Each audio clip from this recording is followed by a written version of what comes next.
এতগুলা টাকা টাকাগুলো মাতালা ছিল, আলমারিতে রাখার জায়গায় ফ্রিজে রেখে গেছে। আমার মনে হয় কি হাসান এই বাড়ির মালিক আছে না, ব্যাংকের মালিক ছিল, নাহলে এতগুলা টাকা কেমন নিব? এতগুলা টাকা তুমি রাহনের ব্যবস্থা করো।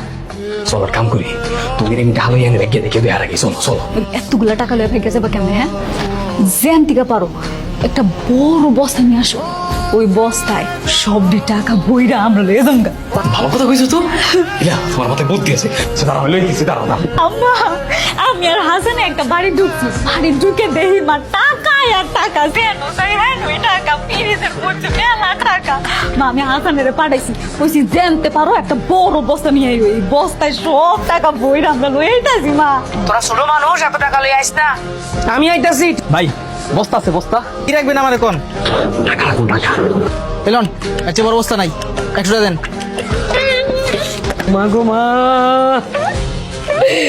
কত টাকা, পুরো ঘর ভর্তি টাকা, যেদিক টাকাই সেদিক টাকা। শোন, আমরা দুজন ভাইকে যাই, হাসান আসলে তো টাকাটা 3 ভাগ করতে হইব। আমরা এক ভাইকে গেলে শুধু আমগো টাকা আমগো একজনে নিয়ে যাবো। চল। তুমি কথাটা কইলা কি? এই টাকার লগে তুমি আমার হাসানের লগে বিয়া দিতে চাও, আর আজকে কইতাছো যে টাকাটা দুজনে ভাগাভাগি করে ভাইগা যায়, হাসানের ভাগ দিতে হবে না? মার মাইয়া মেয়েরা টাকা পয়সা ভাগাভাগি শুরু করে দিয়েছে অলরেডি। টাকা কেমনে ভাগাভাগি করা যায় সেই বুদ্ধি পরামর্শ করতেছে। কলিং বেল দিছে, বাড়ির মালিকাই করছে। আমার তাড়াতাড়ি চলে না, আমার টাকা পয়সা যা আছে সবকিছু লইয়া পিছের জানালা দিয়ে ভাগিয়েছে। এই চলো বসে চলো।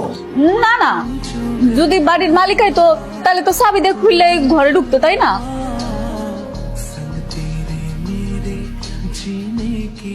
বাড়ির মালিক কে?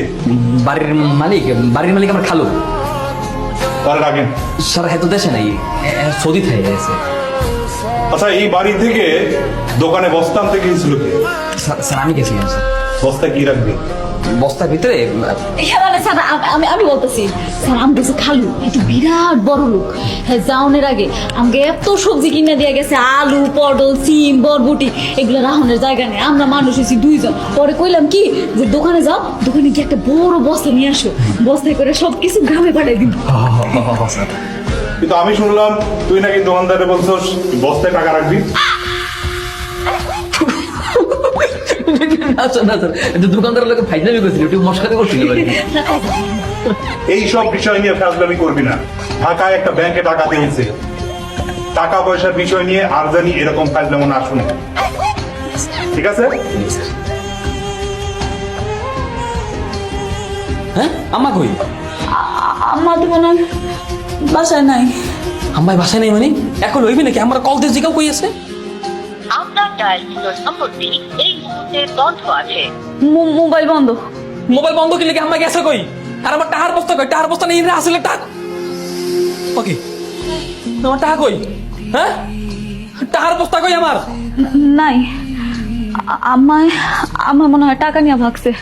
পথ আটকে রাখছেন কেন? আপনি জানো কোন বাসায় কাজ করেন? এই কি বলতেছেন আপনি? হ্যাঁ, আমি কাজ করবো কেন? আমারে দেখলে কি কাজের লোক মনে হয়? তাই তো মনে হয়, আপনাকে দেখে তো কাজের লোকই মনে হয়। দারোগা সাহেব, মুখে লাগাম দেন। হ্যাঁ, আমি বড় লোক মা, আমার কাছে বস্তা ভর্তি টাকা আছে, আমি কাজ করতে যাবো কেন? সাবধানে কথা বলবেন। বস্তা ভর্তি টাকা?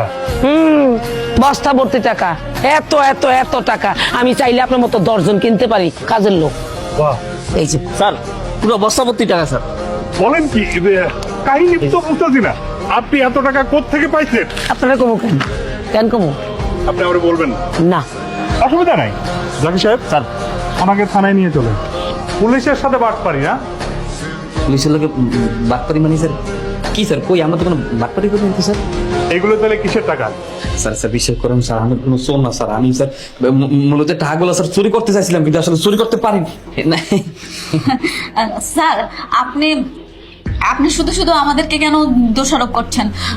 আমরা তো কোনো কিছু করি না, আপনি কিন্তু আমাদেরকে হুমকি দিচ্ছেন স্যার। হ্যাঁ তাহলে এগুলো কিসের টাকা? এগুলো আমার বাপ দাদার সম্পত্তির টাকা।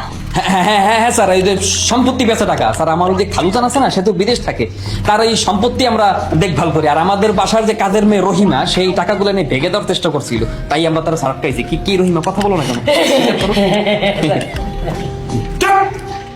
আবার মিথ্যা কথা। জাকির সাহেব, এদের সবাইকে গাড়িতে তুলুন।